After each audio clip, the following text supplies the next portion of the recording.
So yeah, good morning, everyone. So I'm Alan Barrett, the director of the ESRI, and it's a great pleasure to welcome everybody today to our webinar, Enhancing Our Local Environment, Evidence for Policy.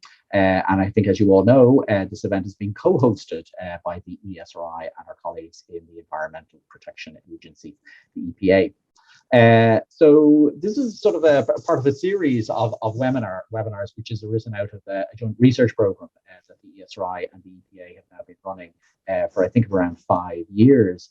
So quite a body of work has been building up under this partnership, lots of interesting papers. But we've always been very eager as the program has rolled out that we would sort of disseminate the papers as widely as possible. And obviously the original intention was to do this through workshops and conferences in person. But obviously over the last couple of years, we've moved in the direction that everybody else did, and we're running webinars. So luckily, these have been very, very successful. We've always had very strong attendance, and today is no different. Again, one of the things we were really eager to do was to make sure that maybe people who wouldn't always be interacting, certainly with ESRI research, would do so. And today's event, to a great extent, was aimed at local government folks, and it's great to see that a lot of people have registered and will be joining us during the course of the day.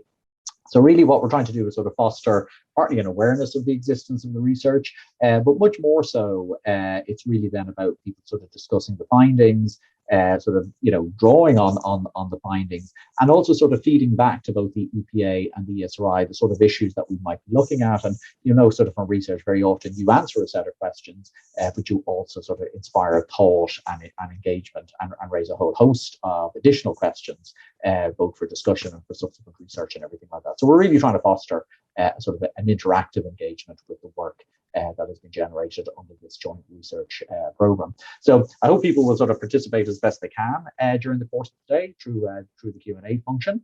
And who knows, maybe before too long, we'll be doing one of these events actually in person and chatting face to face. So important to say that while this is, co-hosted by the ESRI and the EPA, we're delighted to say that we have a range of other non-ESRI, non-EPA folks joining us today. So Gino Dwyer from UCC and Paul Hines from TUD will be presenting, and also Bernie O'Donoghue-Hines from the LGMA and Darren Clark from DCU. They'll also be presenting, so it's good that the sort of, we're broadening the group of people who are having an opportunity to present their work. So really grateful to those folks for coming along and participating. And then I'm always sort of happy to say then from the ESRI perspective, actually we've got sort of a breadth of work in the sense that for many, many years, the sort of classic ESRI work was about sort of taking data sets and saying interesting things from them. And we've got a range of folks who present papers of that type. But a lot of you will be familiar that more recently we've expanded our behavioural science team within the Institute, and we'll have a paper there as well. So a bit of sort of a blend of material coming from the ESRI researchers. So promises to be a really interesting morning. As I said, do hope that people are engaged and interactive and everything like that. And anyway, it'll be a good event. So I've had a relatively easy task. It's just always a pleasure to welcome people and sort of set the scene a little bit. But now what I want to do is I want to hand over to my colleague from the EPA, Eimear Cotter. Eimear is actually a very, very old friend of the ESRI. Her career has sort of meandered in such a way that she's had, I think, the good fortune to be connected to the ESRI over the years. So it's always a great pleasure to welcome Eimear. So I'm going to hand over to you now at this point, Eimear, and again, just welcome to everybody. Thank you very much, Alan, and I'm delighted to say a few words this morning. I just want to check again that everyone is hearing and seeing me okay? Yeah, we hear you and see you. You're great. Okay, well, thank you very much, and good morning, everyone, and delighted to say a few words at the start of this really what looks like a really interesting seminar, and thank you to the ESRI for putting together such a relevant agenda. We're delighted to be co-hosting this event with the ESRI. As Alan said, we have a long history of working well between the two organisations, and that has focused in the last number of years, most particularly around our joint collaborative research programme, which is focused on funding policy relevant, relatively fast turnaround research in that environment, economic and societal nexus. So a lot of really interesting work going on in that space. And this seminar this morning then really just building on that and flowing from that really good and sound collaboration. So as Alan said, the theme of this morning is enhancing our local environment, and our local environment is a place that many of us will appreciate even more, given we were confined there quite a lot over the last year and a half. But we're picking up the themes through the morning of health, of engagement, of climate and water. And also looking to talk to new audiences. So this is really focused at local and regional authorities. And I hope that you find what you hear this morning useful and interesting and useful for your work. So the EPA has a broad range of functions, and one of our functions is to generate evidence and to translate that evidence into actionable knowledge. And nothing really speaks more to that than our 4-yearly publication, our State of the Environment report. So this is a flagship publication that we put out from the EPA every 4 years, and the most recent report was published at the end of last year. And it has brought forward a number of key challenges for us that we're seeing from an environmental perspective. What it allows us to do is take a snapshot of the state of Ireland's environment at that point in time, and also look at some trends and see what's happening across the various environmental dimensions. And within the State of the Environment report, what we're seeing and what we're really concluding is 2 key environmental challenges around climate change and around biodiversity loss. But also we're seeing, issues arising on water quality, air quality, our water services, how we manage our waste. And all of these are interconnected and interlinked. This is what we're increasingly seeing. So in recognition of those interlinkages and those connections, our key recommendation, our top line recommendation coming out of the State of the Environment report is that we have an integrated national policy position that talks to protecting the environment in that integrated way. And by, managing the environment, we would be able to manage those interlinkages better. We would be able to see the connections, and doing that through the lens of a national policy position would strengthen our overall approach. In terms of this morning, then, we know that a healthy environment means healthy people, and that really requires robust government policy, but also us as individuals to engage and participate where we can in our day-to-day lives and the decisions we make in our day-to-day lives. And the behavioural science area, as Alan has touched on already, is really helping to inform the design of interventions that will work at a personal level and at a policy level. So I'm really looking forward to hearing what Shane will say this morning in that regard.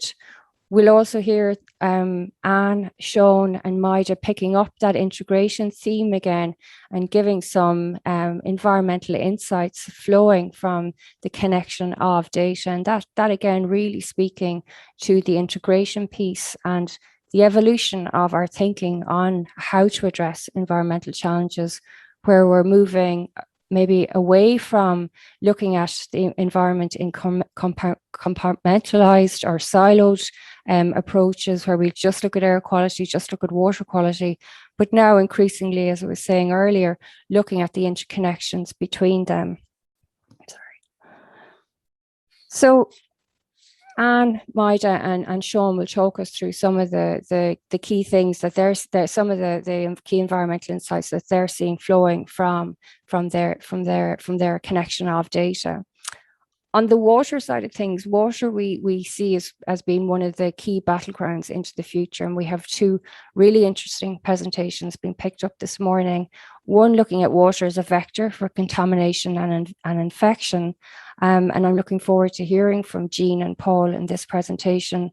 Over the past decade, Ireland has consistently had one of the highest rates in the EU for notification rates for VTEC, which is a nasty strain of E. coli, which can make people very ill, and to which we're quite vulnerable in Ireland because we have so many people living in the countryside, relying on private wells, using septic tanks. We have a lot of cattle in this country, and varying geology and climate, which makes us particularly vulnerable to the risk of VTEC infection. So we'll hear more about that this morning. And then the other water presentation, picking up the challenges around water shortages in the context of a warming climate. And we got a glimpse of what that might look like in 2018 when we had a drought in the country and severe water shortages. And modelling is showing that in a warming climate, these seasonal water shortages will continue. So looking forward to hearing from Bernie and Darren on that later this morning. So really to just wrap it up there and emphasize what Alan was saying in his remarks, this is really about unfolding research insights. We in the EPA, in terms of funding all of the environmental research that we fund and facilitate, we're very focused on making sure that it's policy relevant, and that when it is produced and when we are getting the findings and the results are coming through, that it is produced in a way that's accessible for policymakers, that lands in a way that can be taken in, can be assimilated into the thinking of the decision makers, and flows through eventually into policy. And events like this morning is really all about that. It's about having those conversations, sharing the knowledge, prompting the questions, and helping to raise the awareness, as Alice was saying, but also to discuss the findings and to see where the gaps are and where we can move on from the good body of research that's coming out of this research programme. So thank you very much for your attention. I'm really looking forward to the morning. I'm going to hand over to Anne Nolan now, who's going to talk to us about investigating the effects of the environment on the population health using spatially linked data. Anne. So thanks to Alan and Eimear for the introduction. What I'm going to talk to you today is about one aspect of the ESRI EPA research programme, which is looking at that connection between our local environment and our health. And really what I'm going to do today is sort of set the scene for, I suppose, the way in which we do that, the way in which we use our data to look at those associations. And then I suppose to give you a flavour of a particular area of research that we've looked at, which is looking at the association between green space, and I'll talk a little bit more about how we define that, and various health outcomes. And I'm going to focus on obesity today. It's obviously a major public health concern. So I suppose what I'm going to talk about today hopefully will set the scene, I think, for some of the research that will be talked about in the context of drinking water quality by Mida and Sean in the session, the second session this morning. So just to note, I suppose, the research at the ESRI, it's very much collaborative. So I've listed all of our co-authors here. So really, it's a very big team effort.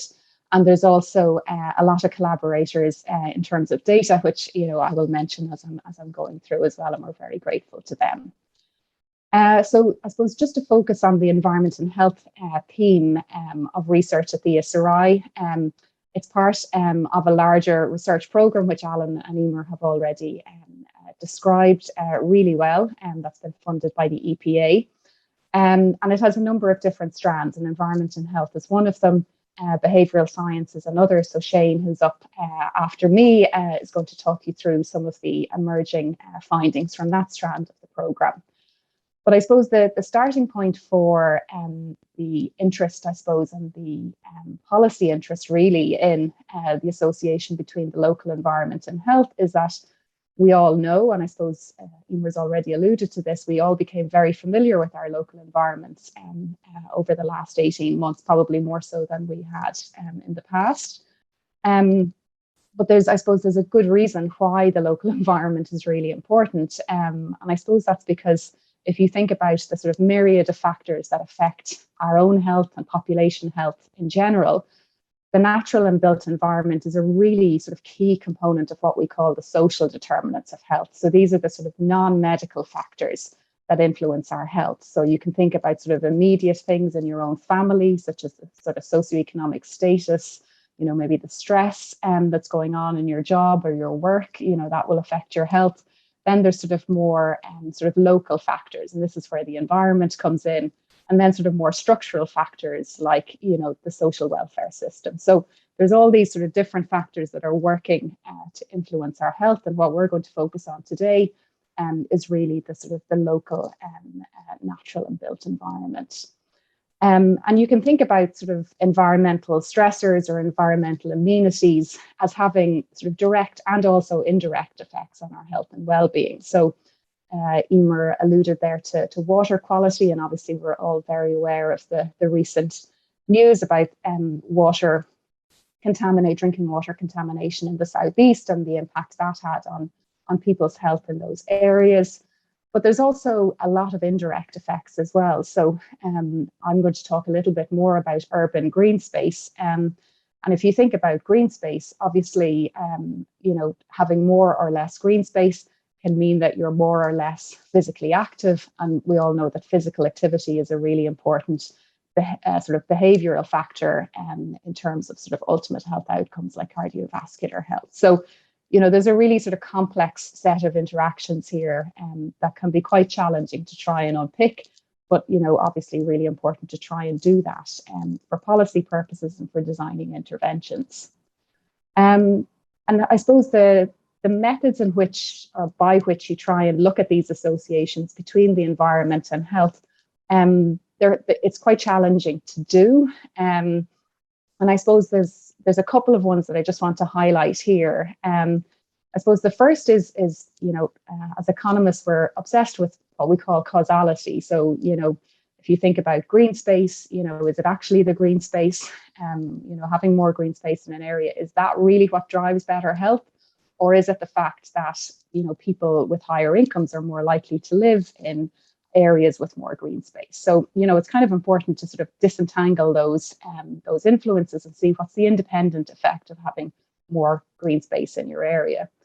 There's also, you know, measurement issues as well. So if you think about obesity as a health outcome, this is often not available in population health surveys, or at best, it's reported by individuals themselves, and we all know that that's, you know, measured with a lot of error. So, you know, ideally you'd want good clinical assessments of people's height and weight to be able to look at obesity accurately.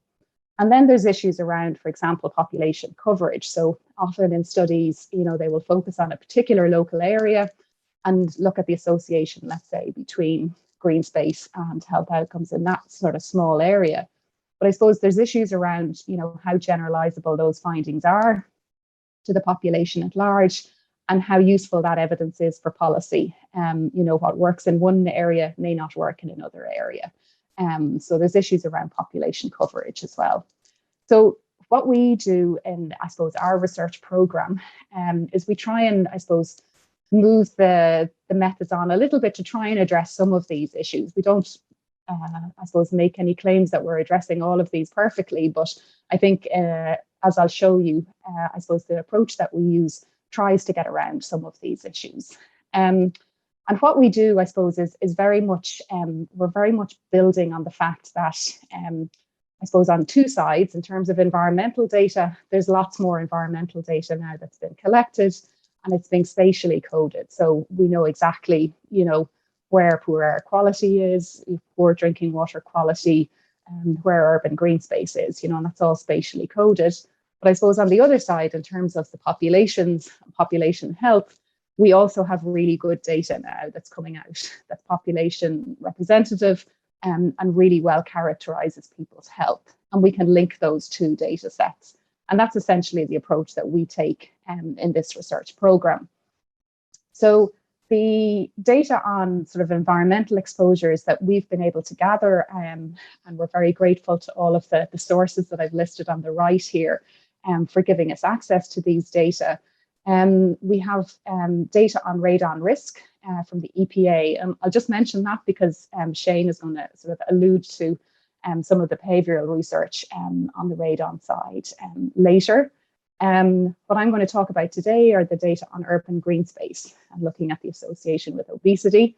So that data has come from the EU Urban Atlas and OSI Prime 2. But we also have other environmental exposures, which I'm not going to talk about today. But if people have questions, please, I should have mentioned, please do put them in the Q&A and I'll deal with those questions after the talk. I will mention the data on water quality, the drinking water quality data from the EPA, which Mida and Sean will talk about in a little bit more detail in their talk. So as I mentioned, we link these data to population health and wellbeing data from a number of different population surveys. And to date, we've done that with 2 surveys. First is the Irish Longitudinal Study on Ageing, or TILDA, and the second then is Healthy Ireland, which is a survey of the adult population. So as I'm going to use both of these data sets in talking you through, I suppose, the research on urban green space and obesity, I'm just going to give you a little flavour of what these data sets are and the types of information that's contained in them. So the Irish Longitudinal Study on Ageing is it's a nationally representative longitudinal study of the over 50s. And by longitudinal, I mean that it's the same people that are surveyed repeatedly through time. So not only do you get a sort of a snapshot of their health and well-being at a particular time, but you can also track changes in their health and well-being. And that's really powerful for these types of analyses, because you can look at, what drives changes and improvement or disimprovement in people's health outcomes. The advantage of TILDA as well is that it's a really big sample.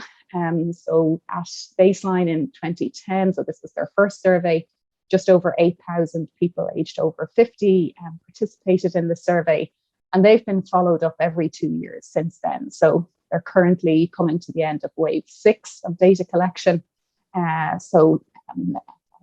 There's 6 waves of data on these people going back to 2010.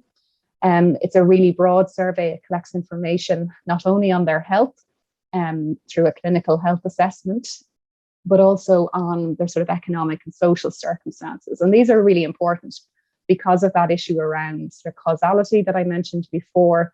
We'd like to try and sort of isolate the effect of, for example, green space from the effect of, that you're just more wealthy if you live in an area that has lots of, nice green space. And the data are collected in various different ways. I mentioned the clinical health assessment, and this is important for something like obesity, where we get a really objective measurement of obesity rather than asking people to estimate their weight, for example. And the second data source that we use then for one of the analyses that I'll talk about is from Healthy Ireland. And this is an annual cross-sectional survey of the population age 15 plus. So just to note, by cross-sectional, I mean that it's not the same people that are followed up every year. So there's a new sort of cohort of people are interviewed every year. But the advantage of Healthy Ireland is that we can look at the full adult population.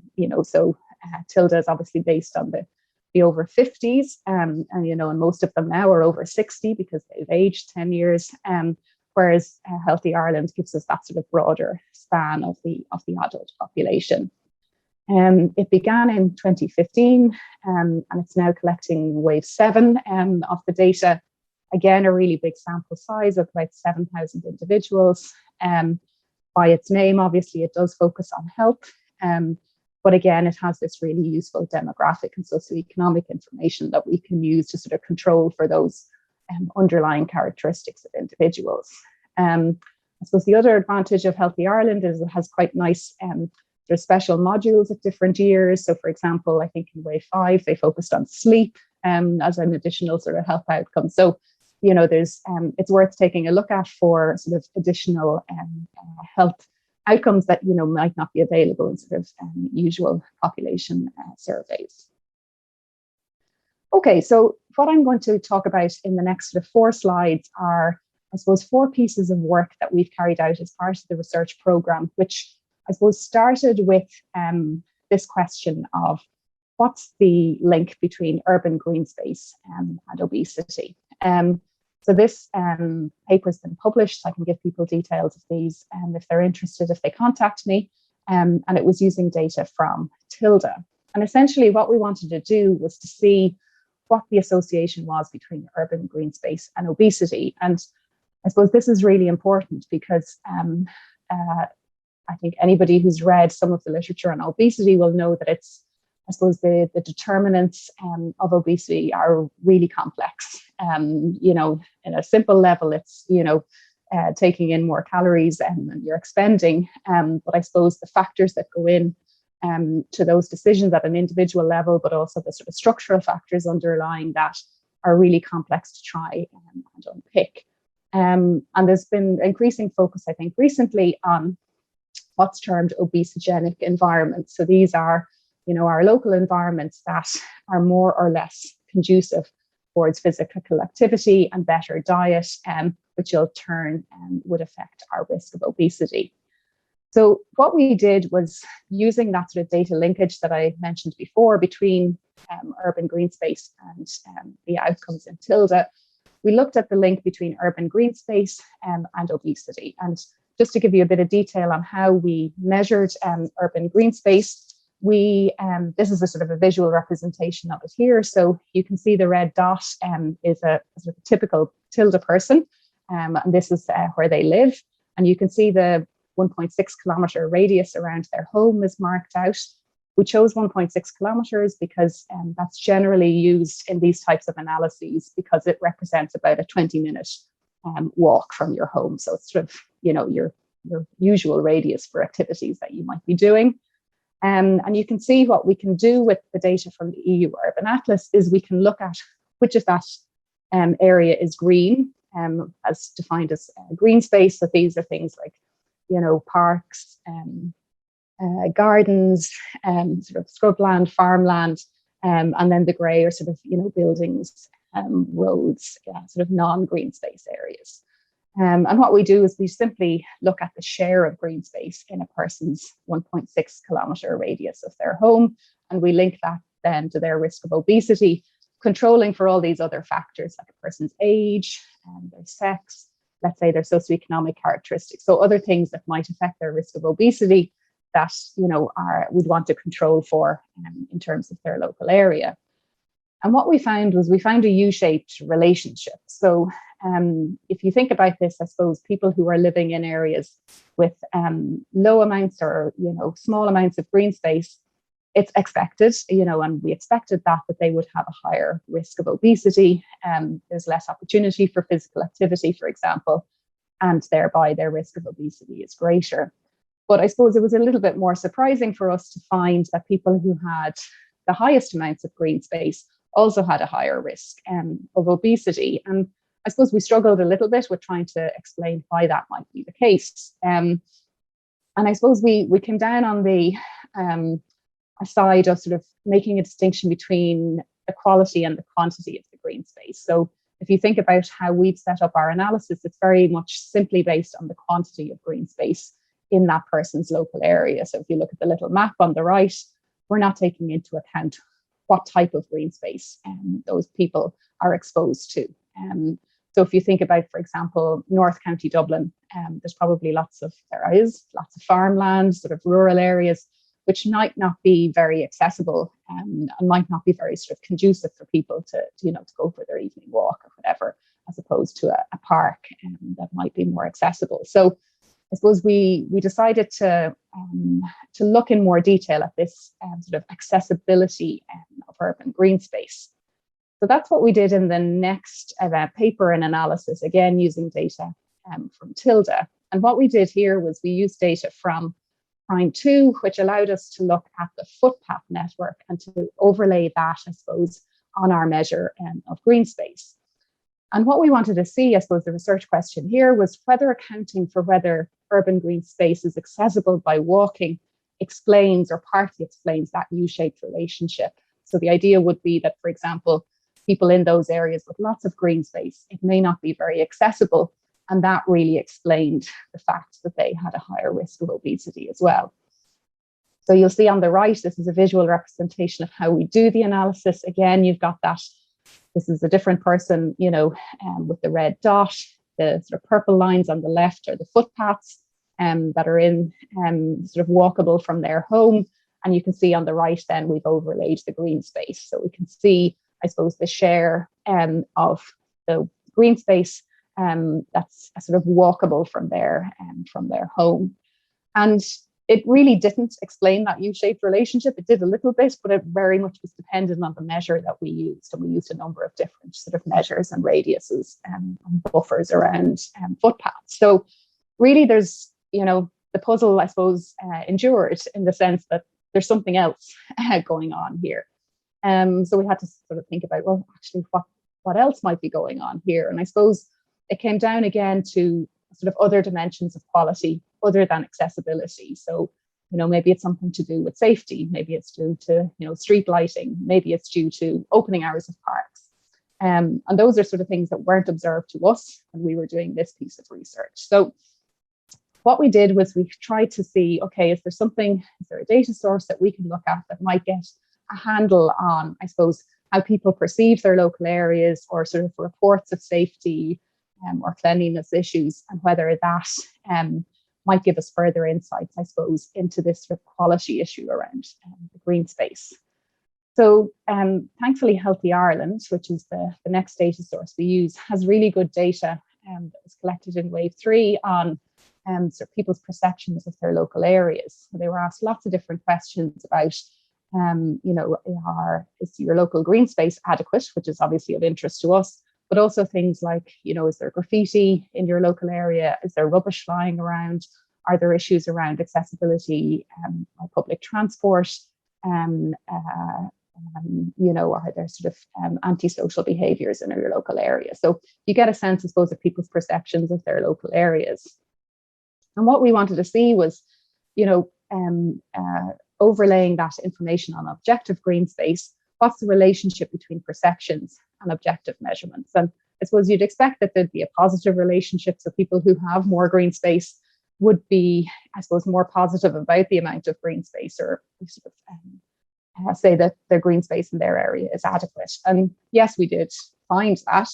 But actually, it didn't account for the sort of full association. There were other things that were also important. So kind of getting at that quality argument I was alluding to earlier. So things like cleanliness, safety, and access to services were really important in sort of further accounting for people's perceptions of open green space in their area. So I suppose it sort of builds on that argument that, the quality and I suppose the sort of attributes of those areas are really important in driving people's perceptions of the adequacy of that space, and thereby, I suppose, how much they would use that space.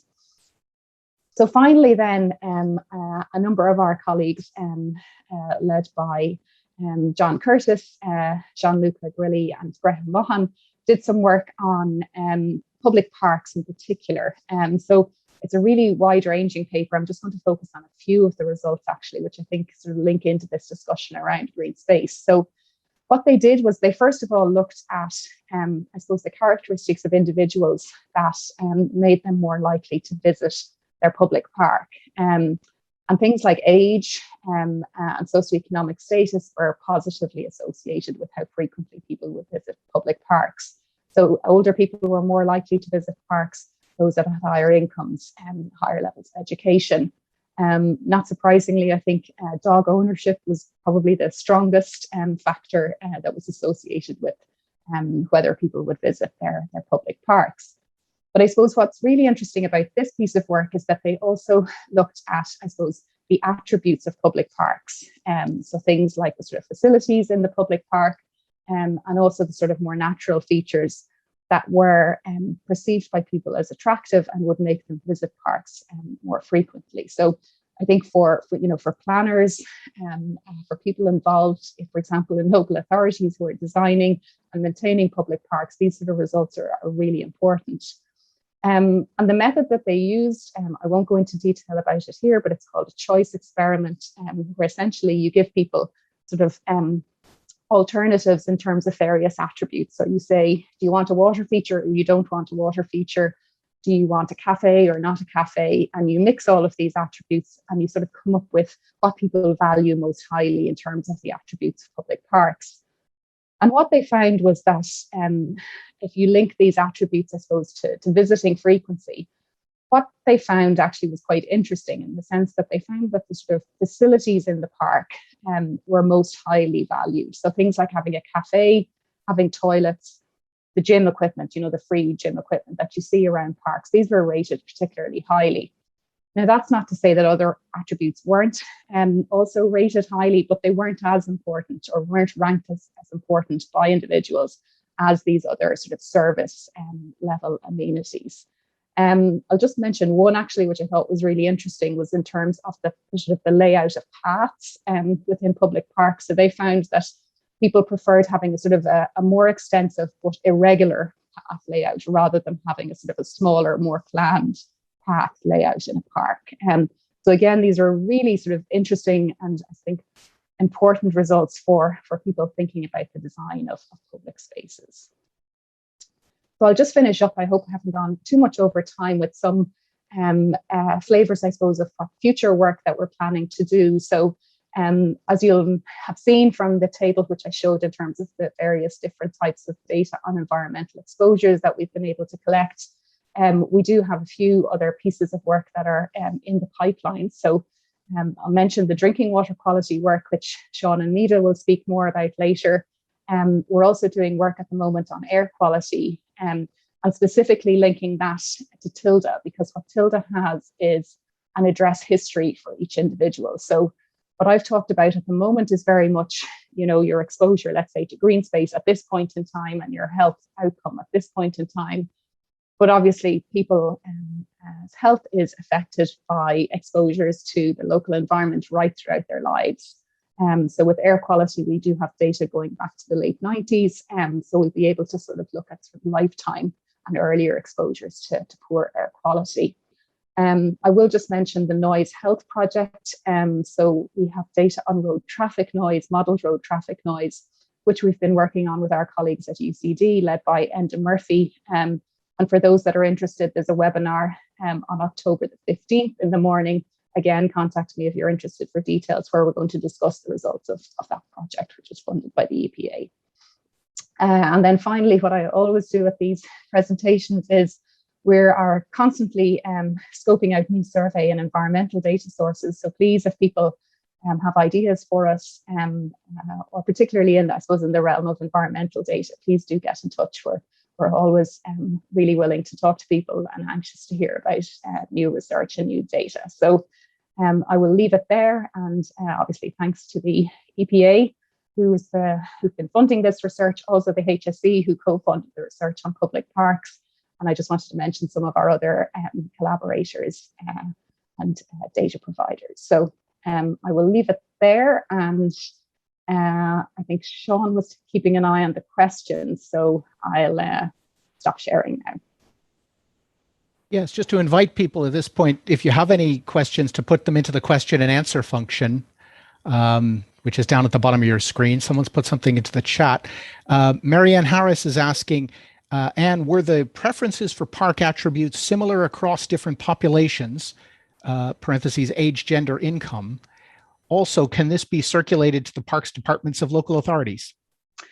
So on the second bit, absolutely, yeah, we can certainly circulate that. And if you want to contact me, I can get details. First question is it's a really good one, actually. And as far as I know, they didn't sort of but I think what you're getting at is whether, having a cafe, for example, might be more important for somebody who's older rather than somebody that's younger. As far as I know, they didn't interact the individual characteristics with the park attributes or sort of stratify. But Marianne, I'll talk to the authors and see, and I'll look at the paper in a bit more detail. I just can't remember off the top of my head whether they did that. But it's a good question, and I think there may be, there might be good reasons to think why certain attributes might be more or less important for certain people. Maybe people with children want toilets more so than, other adults, for example. So yeah, we'll certainly have to think about that. Good question. We don't have any other questions through yet. I just wanted to ask a sort of follow-up to your last point on your slides around, if we had a wish list for data, if we could, persuade people to get us some data or to link data that couldn't currently be linked, what would be on your wish list? Oh, Sean, that's a good one. I think if I think about, I suppose, the piece of research that we've done here and that are focused on in terms of the urban green space, I think more data on the sort of the differentiation of the green space and the quality of the green space would be really useful. So I know we obviously have been very grateful to the OSI. We managed to get that data on the footpath network. But I think there's other data that would be really important. And the question is, I suppose, whether it's available. So things like we've seen in the literature, things like tree canopy cover can be really important, and not just in terms of sort of the urban green space, but also in terms of, for example, air quality and sort of mitigating the effects of poor air quality. And I suppose differentiating between, grass cover as opposed to tree canopy. I've seen that in the literature, as sort of some countries have that, and I think that would be something we'd like to explore. And then I suppose other things around, for example, if you think about green space again, other sort of the more quality metrics again, so things like opening hours or whether there's lighting, sufficient lighting, those sorts of issues, I think, as well, really potentially come into play here when you're thinking about how people use their green space. I suppose in terms of other environmental exposures, I think we've done pretty well in capturing some of the major sort of environmental exposures that you would be interested in. But I suppose there's always room for improvement. I think one of the issues around air quality, I think, which we'll certainly have to try and discuss and figure out ourselves, is differences in the sources or the types of air pollution. So the data that I mentioned that we've matched into Tilda for the historic sort of analysis looking at air quality back to 1998 is PM 2.5s, which I think they're one of the most damaging chemicals, because they get right down into the lungs. But there's obviously other sort of chemicals that are associated with poor air quality, like NO2 and ozone and things, which often we can't distinguish, I suppose, the source of the air pollution. So I think if we had a bit more data on that, or at least some way of differentiating the source, that would be useful, I think, too. But yeah, I'll stop there. Okay, well, that's all the questions we've got for now. So thanks very much. Okay, thanks, Sean. So I suppose I'll just put out the call for people to put the questions in the Q&A as they arise. But if there's no more questions from me, I might hand over to my colleague Shane Timmons next, who's going to talk you through, I suppose, the behavioural science arm of the programme. So Shane, over to you. Okay, so I'm going to talk about how we at the ESRI in the behavioural research unit use behavioural science in particular to identify communication strategies. On my title slide, you see here, I've gone for a comic of a policeman trying to explain directions to someone who's clearly asked. The reason I've chosen this comic on the title slide is because what I want to frame my talk in is what we call in behavioural science the curse of knowledge, or the curse of expertise. It's where we find it difficult to account for other people's knowledge when we're speaking about something or trying to communicate about something that we have a lot of knowledge in. And if you're like me with not a great sense of direction, you'll know that after kind of 2 or 3 instructions on how to reach somewhere, it all kind of turns into a bit of a muddle. Whereas if you're talking about, say, for example, a local space that you're familiar with, if you're getting directions in that place, it's much easier to follow along because you share that same level of knowledge. So what's important here is if there's a mismatch of knowledge between what you're trying to communicate and receivers on the other end, how do we try to account for that, or how can we overcome it? So what we do in the behavioural science, the behavioural research unit, is we run experiments to try to overcome these. So just very briefly, the logic behind these experiments is that we take a sample of people from the population that we're interested in.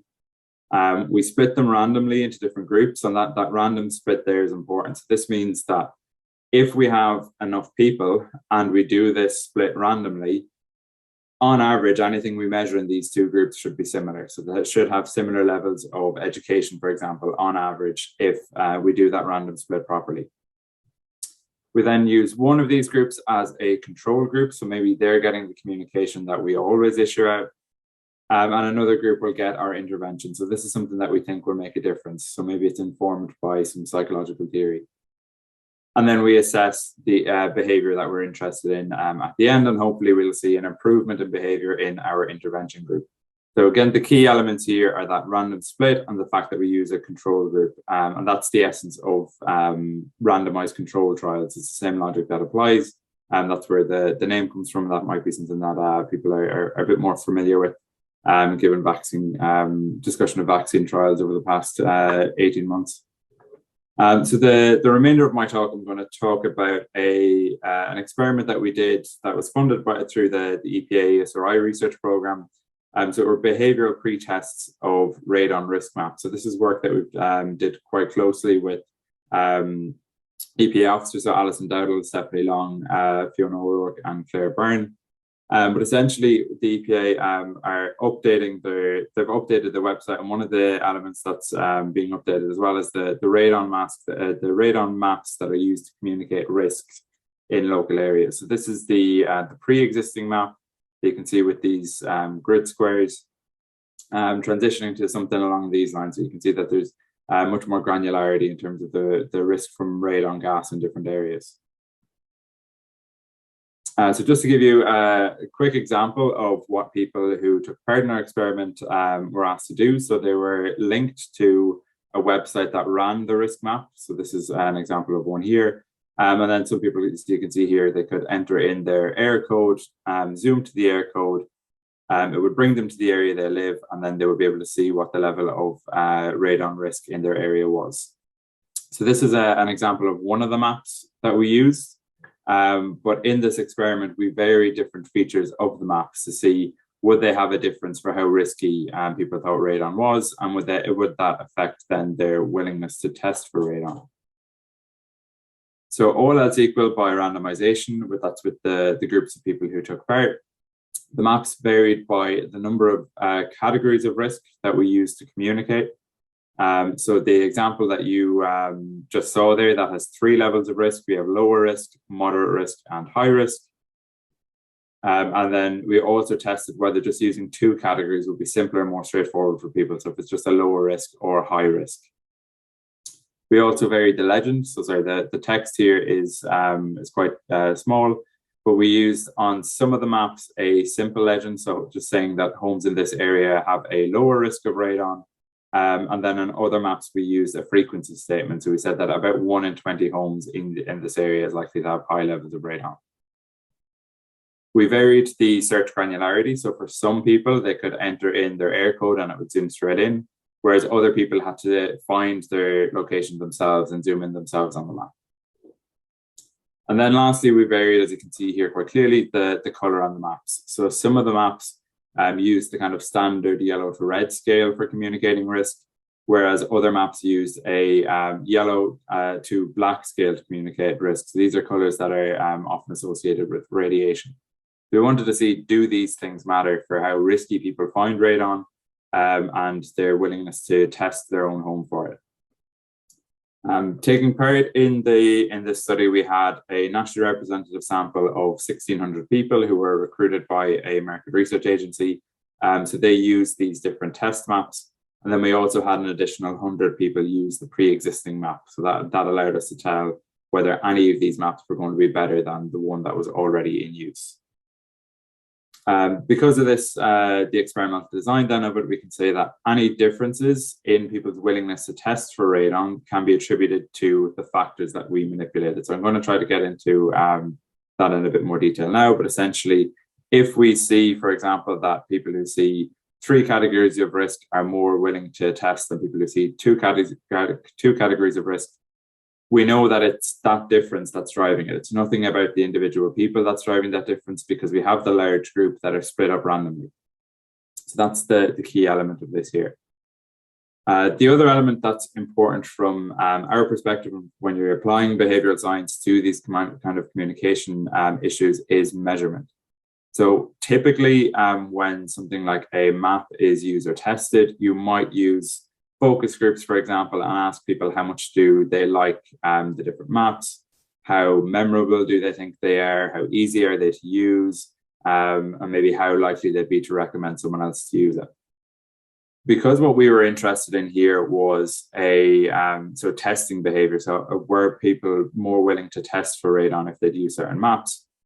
We took a step back from that, and in the literature, it suggests that the perception of risk that people hold is what's going to affect their willingness to test. And the way to measure risk is to split it into 3 components. So the first is called the affective response, which is just quite simply that quick emotional response you feel when you think about something like radon. The second is, if people think about it, how likely do they think they are to be affected by it? So how likely do you think your home is likely is to have high levels of radon? And then the third component then is, okay, if my home has high levels of radon, how bad would that be for me or someone living in my home? So we split out those 3 different components of risk. And I'll show you here just what these look like before people use the maps.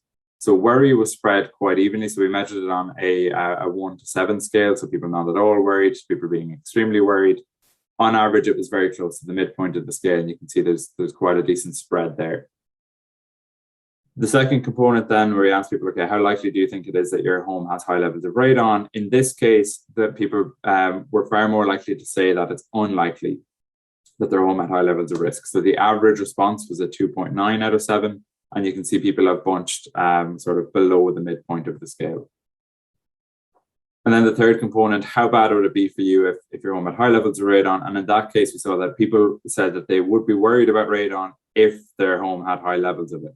So you can see that practically everyone was at the midpoint or above on this scale with quite a high average.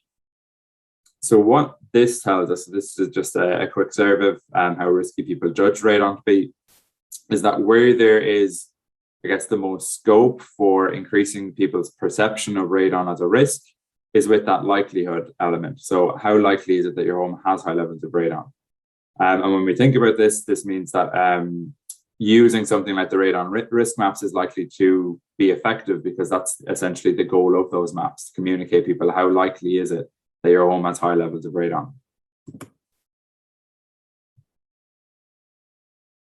Okay, so moving on to the testing of the maps and risk perception. I'm going to show you here how the different features of the maps that we tested affected people's level of worry. So just down on the bottom axis here, we have our categories, our legend, the search granularity, the color, and then I'm also going to include the old map. And I'm going to plot here the worry, where the higher the bar, essentially the more worried people are about radon. So you can see here that there's a difference in terms of the number of categories that were used, where people who saw a map with 3 categories of risk were significantly more worried about radon. And we see a similar difference with the legend, where it was actually people who saw the frequency statement. So that's the 1 in 5 homes or the 1 in 20 homes. They were significantly more worried about radon than people who read or who used maps that had that simple statement of saying your home is at high risk. We found no difference in terms of search granularity on worry, and no difference on the color that was used. So the color and search granularity didn't affect how worried people were. But overall, these the new maps that we used, people reported feeling more worried about radon afterwards than the people who used the old map. So here we have people more worried about radon after using the map with 3 categories and using the map with those numeric frequencies. Turning to the next component, so similar setup here with in terms of the chart that I'm going to show, but this time it's how likely do you think your home is to have high levels of radon? What we see here again is an effect of the categories that were used. and quite a large effect here on the legend that was used. So again, that frequency statement of saying 1 in X houses in this area has high levels of radon, people thought their home was more likely to be affected than if they were simply told that their home was at high risk. Again, we see no effect of the search functionality and no effect of the color of the map, but all of the new maps did better than the old one. So perceived likelihood of having radon increased after using a map with 3 categories and with numeric frequencies. And what I want to see here as well is that we did test for how different features of the maps interacted with each other. And in that case, we saw that if you had the search functionality, that effect of the frequency statement was actually stronger. So although we don't see an overall effect of the search functionality, if you look at the individual maps, we do see some stronger effects in it. And then lastly, that third component of risk then is how bad do you think it would be for you if your home had high levels of radon? And in that case, we found no effect on any of the maps. And to us anyway, this makes sense. So if we see no effect on how bad radon would be, the aims of these maps were not to communicate to people the effects of radon, it was to communicate to people that likelihood difference. So we're not seeing any shift then in people's response over how bad they think radon would be for them. But what's important to remember as well is that most people thought that if they did have high levels of radon, it would be quite bad. And then I guess the behavior that we were most interested in then was people's willingness to test for radon, which again we said would be driven by how risky they perceived it to be. So showing you the same kind of chart here with the map features on the bottom, and what I'm going to report is people's willingness to test. This was also measured on a 1 to 7 scale. And what we see here again is an effect of the categories. Again, an effect of that legend, so the frequency statement that was used. No effect of searching. There was a small effect of color in this instance, that the maps that use that radiation coloring, the yellow to black, were actually a bit less effective. But overall, the new maps were far more effective than the pre-existing map. So a higher willingness to test, again, with those 3 categories and with the numeric frequencies. And again, we saw that effect where people who could search for their home and use the air code, that made the effect of the frequencies even stronger. So what we can do here as well is look at how these maps affected people who live in different areas. So the maps have a different effect on people who lived in a low risk area compared to people who lived in a high risk area. When we did this, we saw that the effect of the categories, so whether you had 2 categories or 3 categories, that was really driven by the people who lived in that moderate risk area. So if you lived in a moderate risk area and you were told so using the 3 categories, you were more willing to test. Whereas if you lived in a moderate risk area, but you were lumped in with the lower risk area, that was there was no effect of it. However, if we look at the statements that were used to communicate the risk, so here I'm going to show you along the bottom here, it's the scores for the old map, scores for that simple statement that your home is at high risk, and scores for that numeric frequency where 1 in 5 homes are at high risk. And then in the bars, I'm going to show you the actual level of risk for where those participants lived. So looking at the old map, you can see only people who were at high risk of radon were slightly more willing to test, but this was again below the midpoint of the scale. When we looked at the simple statement, people who lived in that moderate risk area were a bit more willing to test than people who used that old map. But that numeric frequency statement had an effect at all levels of risk.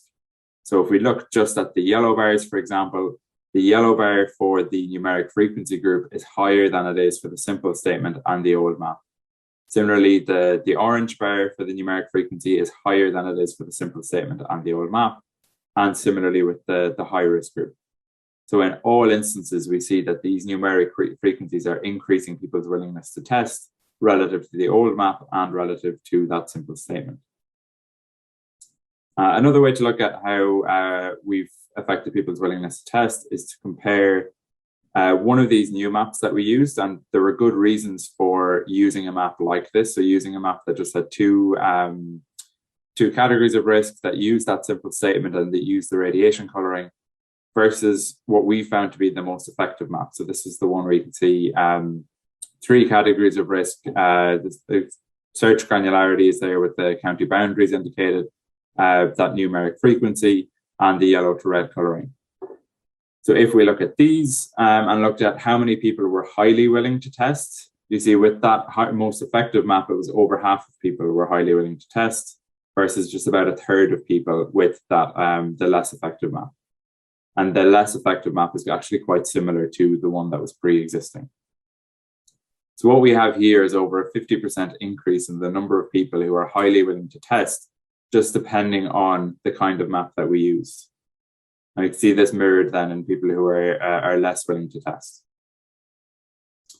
Now, I mentioned at the start that measurement is important to us. So we went through the measuring people's perception of risk rather than asking people how much they liked the maps. But we did actually include those sorts of questions into the study as well. So we asked people how memorable they thought the map would be, how easy they found it to use, would they recommend it to someone else? And we could show you the effect then of these different map features, where actually there was very little effect of anything except for searching. So people really liked being able to search on the map on that search granularity, but there was no effect of categories used, the legend or the color in terms of how much people liked those maps. And there was actually no difference in how much they liked them compared to the pre-existing map.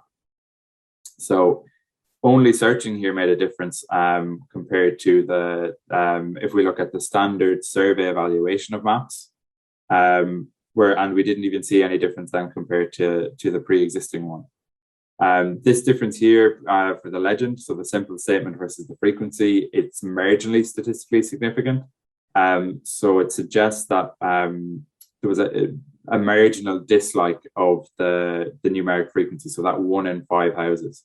So if we were to evaluate the map purely based on these measures, you might be inclined to go against the map that was actually more effective in terms of increasing people's perception of risk and increasing people's willingness to test for radon. And we think that this might be explained by the fact that this information about how likely your home is to be affected by radon may make people a bit uncomfortable. So that might be why they dislike the maps, even though it is driving behavior in a way that can let them know exactly how much, if their home is at high risk of radon. The kind of approach that we use as well with the models that we run, we control for sociodemographic factors, but it also lets us then identify are there subgroups of the population who are more or less willing to test. So we saw that men compared to women were less willing to test. We have other measures here as well on perception of risk. Older people were less worried, but did think that it would be worse for them if their home had high levels of radon, but they weren't more willing to test than younger people. There were no differences if we looked at urban and rural areas. No differences on willing to test if we looked at education or social grade. No differences on willing to test if we look at housing tenure, so whether it's a renter or someone who owned their home. Although people who owned their home said they would be more willing to remediate if they were exposed or if their home had high levels of radon. And people with kids at home, that tended to be one of the stronger behaviours, people's perception of risk and their willingness to test. Okay, so I've gone quite quickly through an experiment here that had quite a lot in it. But just to summarise this as an example study, the findings from this suggest that we should be using maps that have 3 categories that go from yellow to red, that use numeric frequencies to communicate risk, and that have good search functionality in terms of communicating levels of radon risk to people. The good news is that compared to the old map, the pre-existing one, the new map scored higher on everything, except if you ask people how much they like them. And the kind of bottom line here, I think, for us is that there was an over a 50% increase in people being highly willing to test, depending on the map design that was used. And this is it's a 70% increase if we compare the most effective new map against the pre-existing map. Okay, so this experiment did look at what people say they would do. So would they be willing to test? The next step for this line of research is to look at actual testing behavior. So we're planning to run a randomized control trial with letters issued to householders early next year. And just to give you an example of how we plan to set up this type of experiment. So we'll take our sample of people. We're focusing on people who live in high-risk areas. Where some of them will be issued a control letter. So this is the standard communication that's issued. And then we have three groups here where we're going to see can we influence, are people more willing to test for radon depending on the communication they're issued. So there's some evidence from trials that are done in the UK that's simply redesigning an envelope to make it grab people's attention, makes it more likely to be open, and people are then more likely to act on it. We're also going to test using that redesigned envelope with a behaviorally informed letter. So we're going to use some of the lessons from our experiment here to design that letter. For example, using those frequency statements when communicating to people about the level of radon risk in their area. And then in another group, then we're going to use that envelope, behavior design letter, and then see, okay, does it need to be at the level where we include a map with the level of risk in your area? Again, the map that we use will be informed by that online test that we did of those radon risk maps. And our measure here then is the uptake of radon testing kits. And again, this is all in an effort to have people test their homes for radon, particularly if they're living in high-risk areas. But the conclusion here then, thinking about that curse of knowledge and how to effectively communicate with people, particularly if we have high levels of knowledge or expertise in an area, is that firstly, we need to acknowledge that we may not be approaching our communications in the best way if we do have high levels of expertise and the people we communicate do not. And we can then overcome this by testing different communications using controlled experiments. Hopefully also shown that measurement matters. That's simply asking people if this has been clear or if it's memorable or if they would recommend it to someone else may not be the best approach, particularly if the information that you're trying to communicate to people might be something that would make them a bit uncomfortable. So the example here is that there might be radon gas in their home.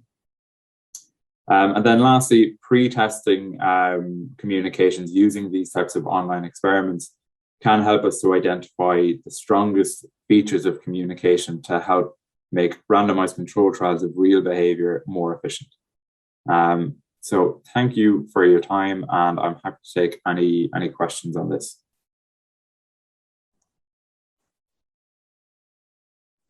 Great, thanks so much, Shane. So I think it's fair to say these are really striking results, and I think really clear in terms of the recommendations in terms of the design of the redesigned maps. So I think there's one. There's a question. There's actually a job posting for Jonathan Durham. So if anybody's interested, please follow that link. So I would ask people. We've got a bit of time for some questions on Shane's presentation, and then if there are further questions online as well, please do post them in the Q&A. So while people are thinking, I might kick off with a sort of a couple. Myself, obviously, Shane, I've seen these results before, but I suppose one thing that struck me when I was looking at your sort of initial charts on people's rankings in terms of worry, the likelihood that they would be affected by radon, and you know, if they were, how bad, I suppose, the effect would be. Can you explain maybe how much information people had before they participated in the trial, or was there any way of sort of gauging that? Would that have had an impact, I suppose, on those rankings that you showed? Yeah, absolutely. So this is something that we thought would be important for this as well. So in the interest of time today, I did leave out some parts of the study that we ran. And the initial stages of the study were a measurement of how much people knew about radon.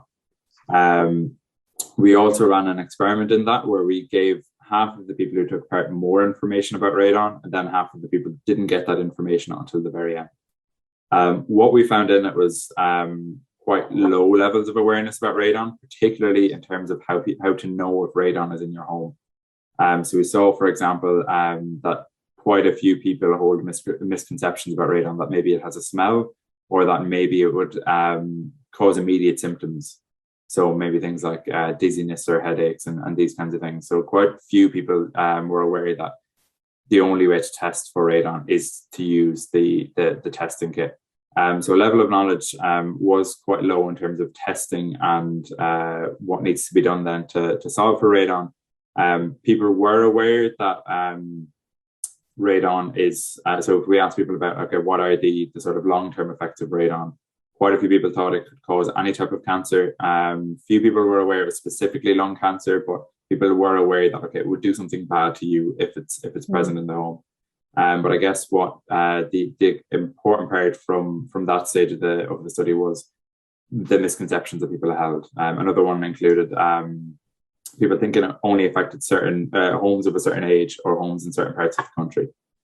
So level of knowledge in that regard was quite poor. And then in terms of when we tested what improving people's knowledge did, that made people more worried about radon and made some people more like, people realized that, okay, maybe my home is more likely to have radon than I thought before. But after using the maps, then it was still those effects of particularly the legend that was used. So that numeric frequency, using that was what seemed to be the strongest driver there of willingness to test. Great, thank you. Okay, so we have a couple of questions. So I'll just post them. So Shane, do you think we can take any learnings from your work in communication, climate disruption risk, and engaging people in necessary behavioural responses? Yeah, absolutely. So thanks for that, Jonathan. That is a study that we're actually running quite soon.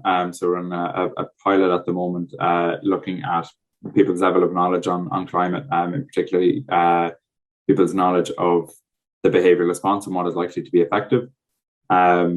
And I think this work is particularly useful in that regard because there can be quite a pushback in terms of using numeric frequencies to communicate with people. That it's something that even on the behavioural team we were quite divided on which one of those would be the most effective. We're often told to keep things simple, use those simple statements when communicating any sort of risk or issue to people. And also some people kind of suspected that if I tell people that 1 in 20 homes in this area is at high levels of risk, most people will be motivated to think, well, I'm one of the 19 in 20. So I won't be affected by it. Whereas from this, it seems that actually, no, it was the complete opposite effect to what we might have suspected. So yeah, two things from it. One of them being not to shy away from those numeric frequencies and trying to communicate risk to people, but also that we can never be certain. So to acknowledge that curse of knowledge there and be willing to test in it. Great, thanks, Shane. So next question is I think a really interesting one, and I think it's highly topical and sort of more widely relevant given where we're at the moment with the pandemic. But it's a question, I'll just read it out in full, I think. So surely the biggest factor influencing people's response is their perception of the person or authority trying to communicate with them. For example, if the communication came from the person's local doctor, how would it change their response? Any plans to look at this variable? And then there's a follow-up on that, sort of connected to that, what role has trust in the speaker in landing an appropriate response? So, really relevant, I think. Yeah, absolutely. And it's something that we've looked at quite a lot in our COVID research over the past 18 months, coming on 2 years. But yeah, the trust in the information source is something that is extremely important, particularly if communicating with householders. So in this sense, we do look at people's sort of trust in science more generally, and trust in sources like the EPA. I know there has been some research done on this recently, that sources like the EPA people in general tend to trust.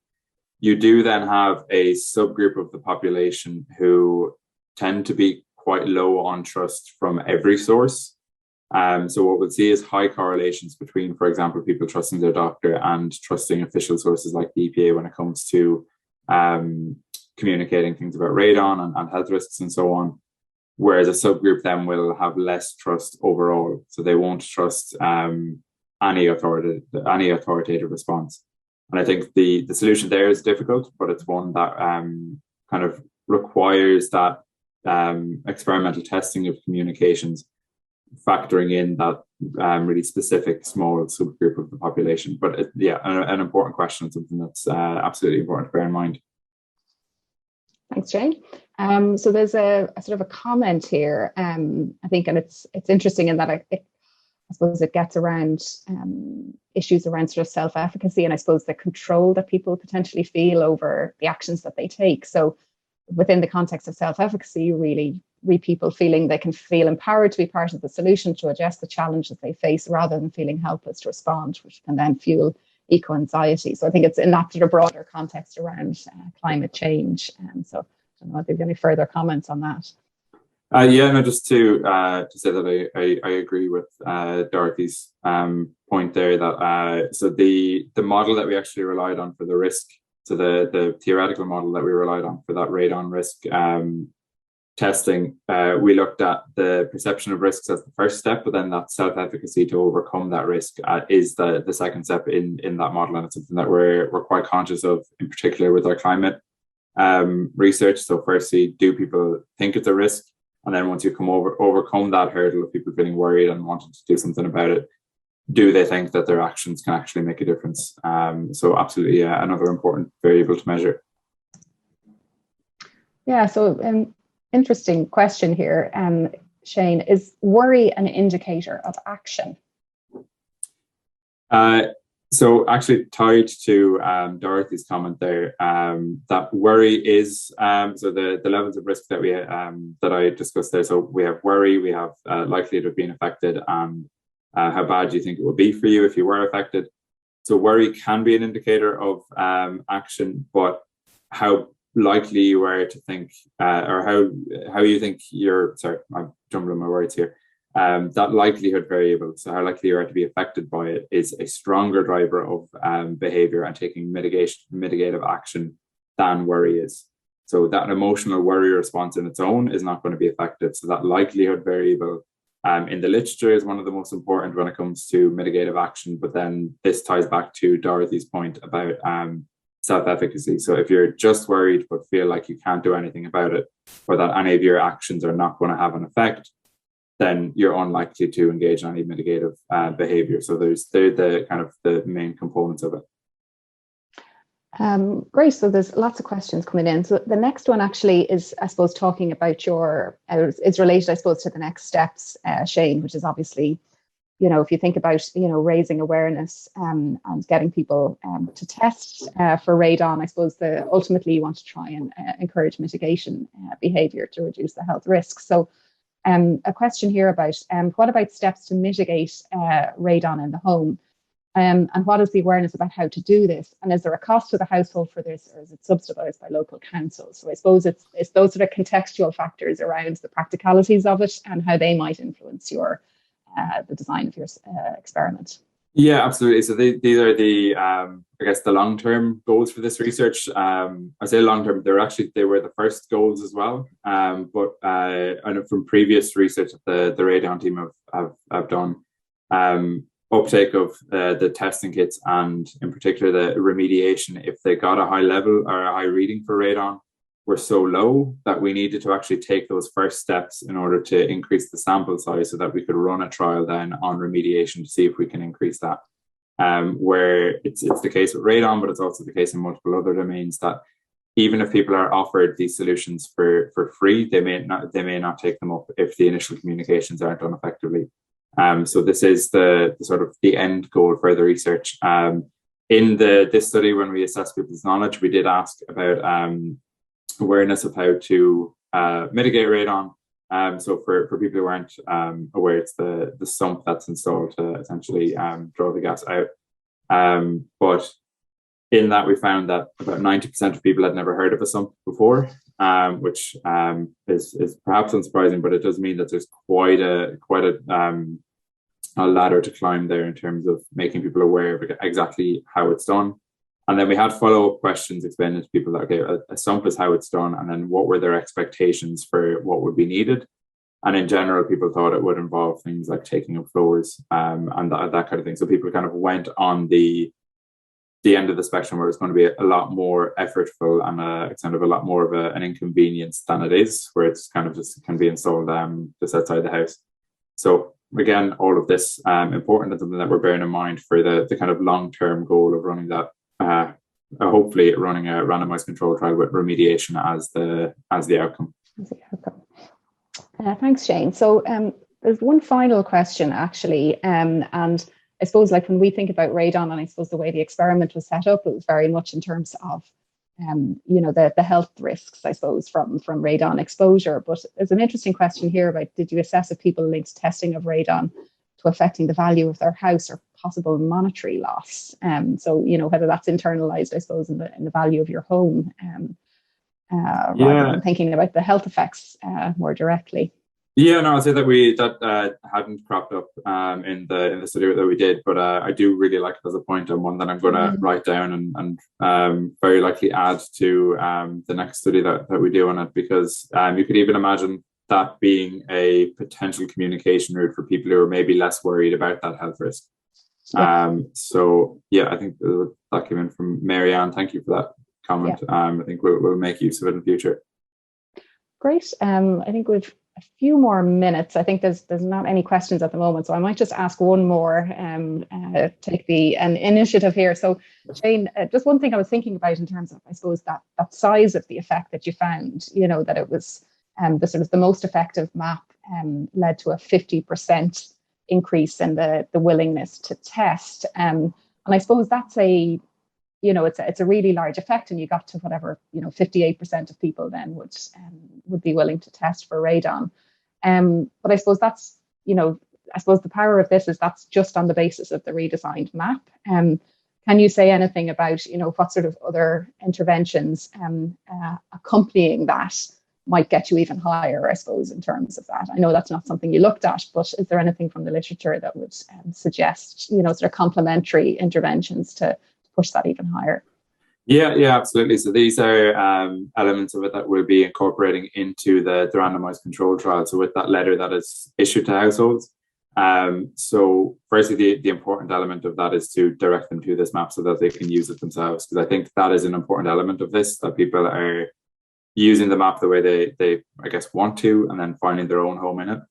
So that's one important element. But then we do find from, say, previous work that we've done that restructuring letters is kind of one of the strongest ways to do it. So if the communication to do so is just kind of simple, and here are the steps that you need to do, and making it as easy as possible for people to request that test. But I think there are other behavioural steps involved in actual testing that are barriers themselves that we're trying to overcome. Those, I think, is the main aim. So I guess the route that we're going down with this is not necessarily to push that one further, but it's to try to prevent it from diminishing with those additional behavioural barriers that are going to come in terms of getting that real behaviour tested. But again, it's something that I think we'll try to work into. Those elements that I mentioned about the redesign of the envelope, the identifying, as the comment came up earlier, identify who this communication is from. So that wasn't exactly something that we kind of highlighted in the trial for the radon map. So these kinds of things are all things that we're planning to include. The issue, though, is that once we get to that number of different behavioural features in a trial, it's going to be difficult for us to identify the impact of each individual one. But looking forward to actually getting to run this, and hopefully getting as strong an effect.